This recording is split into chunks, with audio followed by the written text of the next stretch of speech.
welcome back to Off Plan and Investments Unplugged 2. I'm Simon Baker and joined again by Rennie Sanger to answer all of your off-plan investment questions. Today, the question is choosing the right developer for your first property investment. We've probably covered a bit about developers in the past in these videos, Rennie, and that's obviously an important one. First off-plan purchase. Yeah. What would be your main considerations? Reputation. I think that has to be 101. I think the first rule of investment probably should be just kind of not losing any of your hard-earned cash, right? So fair point. I think everyone works very hard for it. Right? Exactly, right? So I think slow and steady is sometimes the best way. So I think whilst there's a lot of attractive offers by maybe more newer developers coming into the market, and that's not to kind of downplay their own pedigree or what their ambitions like, but personally, if you were to ask me, I'd go with the big trusted brands, maybe pay a little bit more and understand that I'm paying a bit more. But like with most things, hopefully that means you're getting assurances in terms of they're going to finish. It's going to be great quality and the maintenance of it. A big one that gets often overlooked is sometimes just the support element after you've purchased, you know, just maintenance. Maybe something like for example, I know it's a very easy one to look at, but like the Emaar One app, right? It's just so easy from a landlord's perspective or tenant or so on, just to have everything in one place or one very easy user interface to get everything done. Whereas sometimes you hear about stories where people have purchased from perhaps developers that don't share the same pedigree and then really struggle for kind of customer support after purchasing. And I think it's not sometimes worth the headache. I think you're completely right. I think certainly Emaar's got a very, very strong reputation, probably the strongest of any developer for the last 20 years. For communities, it's obviously we talk about it so much, probably gets boring, but also in terms of that management, so Emaar Community Management, ECM, and they do a very good job. So you go to some of these older communities and that's probably testament to Emaar and to, and to that community management, the fact that you can go to the Springs, which was, you could buy a townhouse in Springs, I think they're about 480,000 dirhams originally, the starting price, would you believe? Crazy, so about £100,000, and that was about 20 years ago. As a good example, those properties, even though the property's not amazingly well built, not amazingly well finished, the community today still attracts a huge premium because it's managed very well in terms of security and, green parks and swimming pools that get retiled every now and then, and shops and all these things. And I think the true testament to that is people, they're very high transacting areas even today, some 20 years on. And that's because, yes, you can internally change the cosmetics of a lot of these properties, but it is that maintenance and the management side of things that, it's worth its weight in gold, if you ask me. So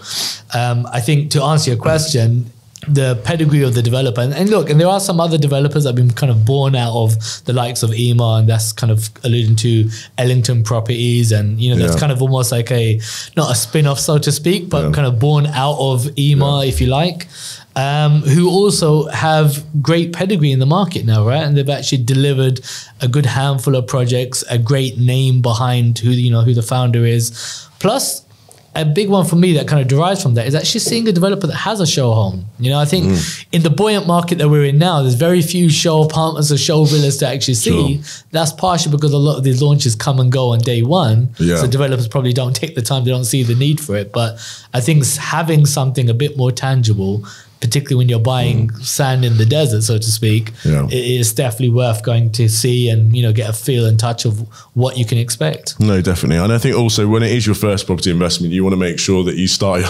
on the right track and first rung of the ladder, all that high idea. And the reality is, some people might be listening and saying, well, that's great, Rennie, but Emaar's 80 or 90% during construction. So for off plan, it may well be out of range for a lot of people. And I think the slippery slope you can get to with buying certainly off plan as a first-time buyer, as a first-time investment, is that you can see all the really attractive payment plans and the pay 1% for the rest of your life and all this kind of stuff, isn't it? That it could look like, hang on a second, I can't really afford the Emaar. I'm just going to go with the best payment plan. As we know, as we've probably hopefully just proven with Emaar, sometimes the best property might be the worst payment plan. Of course. And then sometimes that's, you'd like to think that sometimes that is just kind of resonant in terms of like with most things in life, right? If you want to pay for the best things, they're unfortunate. It's like Louis Vuitton is never on sale, right?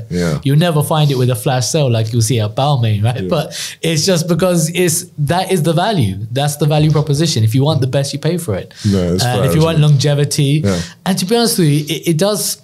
Look, I do completely appreciate that everybody has their own kind of price sensitive budget and you got to buy within your means. But sometimes that might mean don't buy at all. You know, if it means, or even potentially, I hate to say it, as someone, you know, as just two guys who work in off plan, who love off plan for long time in Dubai. But the reality is they might be better off buying a resale that's ready. Agreed. And in which case there are a lot of cases where, you know, the agent should actually, if it's not probably not mis-selling you and telling you to go and buy something that's, you know, 1% every month that might, you know, for worst case, never get built or get very delayed. You may well be better off buying a better property that's existing, whether it's 1 or 2 years old or 20 years old in the Springs case, and actually going to get a mortgage up to 80%, you know, with a friendly mortgage broker can help you and buy ready something, some real estate. And I don't think that's necessarily bad advice. And I think maybe potentially for, you know, a lot of clients should probably hear that and say, actually, do you know that that's probably the better route to go rather than buying something off plan that you won't be getting an income from and you might struggle to make payments with potentially. 100%. I couldn't agree more. I think the more you start to look at all the different offerings in the market, and yes, there's probably in today's market with it being quite booming, there's no shortage of, you know, off-plan projects, and each developer trying to compete with each other, especially the new ones, for the best payment plan and post handovers and, you know, all these little fancy waivers and so on and so forth. But again, for me personally, it sounds kind of almost ridiculous, but it is just making sure that, you know, you're spending a hell of a lot of money, you know. It's just, why would you kind of go for the glitz and glamour of a fancy payment plan where sometimes something is so obvious that is definitely the solid investment. If you can afford it, great. If not, like you said, maybe explore slightly different alternatives. I think you should definitely weigh up both options. You know, obviously, you know, you don't, with the older properties, you maybe don't get the latest in finishing and latest in design and technology and quality of construction and all that kind of stuff. However, if it might be the safer, more boring option, then potentially that's the resale route. And we do obviously, there are lots of other developers, so it's not just your Emaars at 80-90% during construction. There's plenty of really good developers that, you know, some like for the likes of Expo, you've got 5-year post handover, for example, which is almost a mortgage in itself if you can afford the payments. And the other ones that are sort of 40 or 30, even 30%, and you know, 60 or 70% during on completion. So I do think there's so many different options. It is a bit of a minefield, and we've gone full circle there and just confused ourselves. But at some point, you need someone who's got their feet on the ground, ready to help you out. And you know, if you're really transparent, I think as a customer, if you're really transparent about your situation, or if your agent's good enough to understand your exact situation,